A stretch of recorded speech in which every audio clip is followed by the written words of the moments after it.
মহিলা ডাক্তারের উপরে যে অত্যাচার করা হয়েছে আমরা তোমায় ভুলছি না, ভুলবো না। আমরা তোমায় ভুলছি না, ভুলবো না।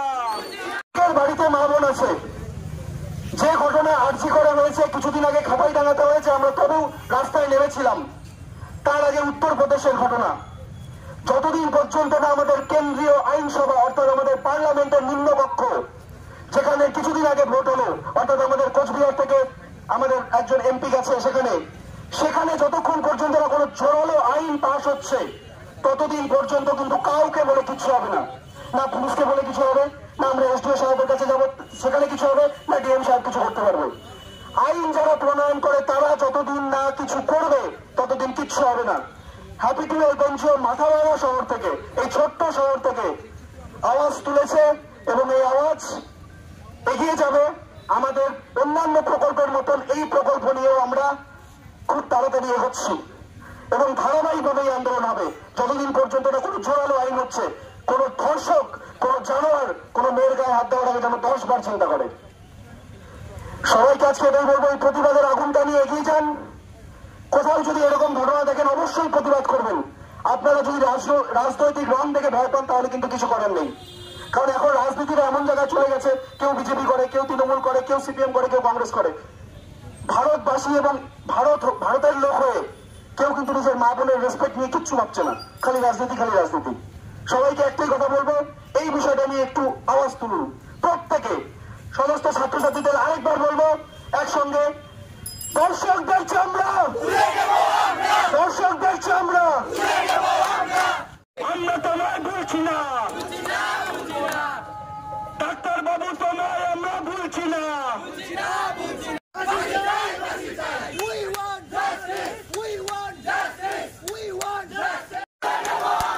দর্শকের চামড়া, দর্শকের চামড়া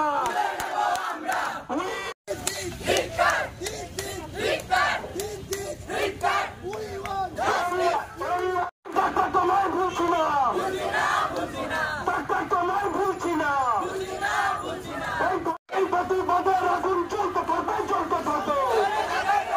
এই প্রতিবাদের আগুন ছড়িয়ে যাবে, ছড়িয়ে যাবে।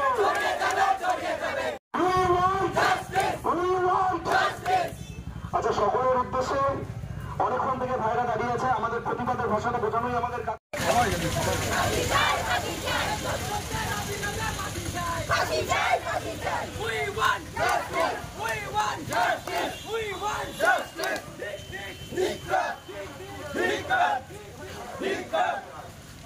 আমরা প্রত্যেকেই জানি যে আরজি করে কলকাতার আরজিকর হাসপাতালে যে ঘটনা ঘটেছে, যে নিন্দনীয় ঘটনা, সেই নিন্দনীয় ঘটনার তীব্র প্রতিবাদ জানাই আমরা ছাত্র সমাজ।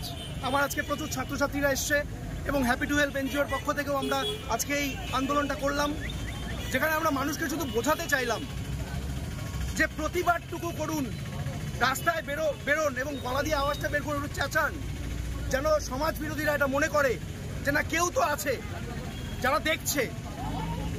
না হলে পরে একটা ডাক্তারবাবু যদি হাসপাতালে সুরক্ষিত না থাকে তাহলে কোথায় সুরক্ষা?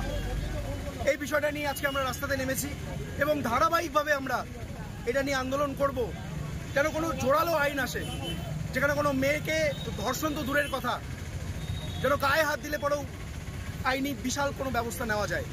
এখন ইফটিজিং তো ভরে গেছে, এগুলো নিয়েও যেন কোনো আইন আসে, ভালো কিছু আইন, এটা নিয়ে কিন্তু ছাত্রছাত্রীরা আজকে প্রচণ্ড রাগে মানে ক্ষোভে ফুটছে সকলে, একটা উত্তপ্ত একটা আবহাওয়া। তো এই জায়গাতে দাঁড়িয়ে আজকে আমরা এই আন্দোলন করলাম, এটা সূচনা মাত্র, আস্তে আস্তে করে এই আন্দোলন কিন্তু তীব্রতার পথে এগোবে। আপনার নাম? আমার নাম প্রদীপ প্রধান। বাড়িতে মা বোন আছে, যে ঘটনা আরজি করা হয়েছে, কিছুদিন আগে খাপাই ডাঙাতে হয়েছে, আমরা তবু রাস্তায় নেমেছিলাম। তার আগে উত্তরপ্রদেশের ঘটনা, যতদিন পর্যন্ত না আমাদের কেন্দ্রীয় আইনসভা অর্থাৎ আমাদের পার্লামেন্টের নিম্নকক্ষ, যেখানে কিছুদিন আগে ভোট হলো, অর্থাৎ আমাদের কোচবিহার থেকে আমাদের একজন এমপি গেছে সেখানে যতক্ষণ পর্যন্ত না কোনো জোরালো আইন পাশ হচ্ছে, ততদিন পর্যন্ত কিন্তু কাউকে বলে কিছু হবে না, না পুলিশকে বলে কিছু হবে, না আমরা এসডিও সাহেবের কাছে যাবো সেখানে কিছু হবে, না ডিএম সাহেব কিছু করতে পারবে। আইন যারা প্রণয়ন করে তারা যতদিন না কিছু করবে ততদিন কিচ্ছু হবে না।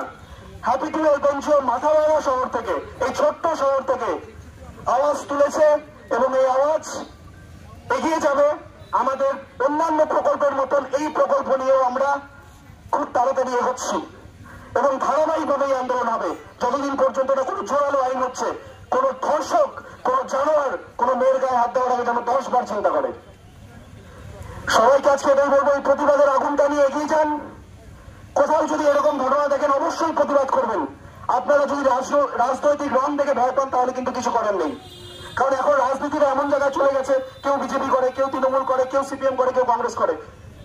ভারতবাসী এবং ভারতের লোক হয়ে কেউ কিন্তু নিজের মা বোনের রেসপেক্ট নিয়ে কিচ্ছু ভাবছে না, খালি রাজনীতি, খালি রাজনীতি।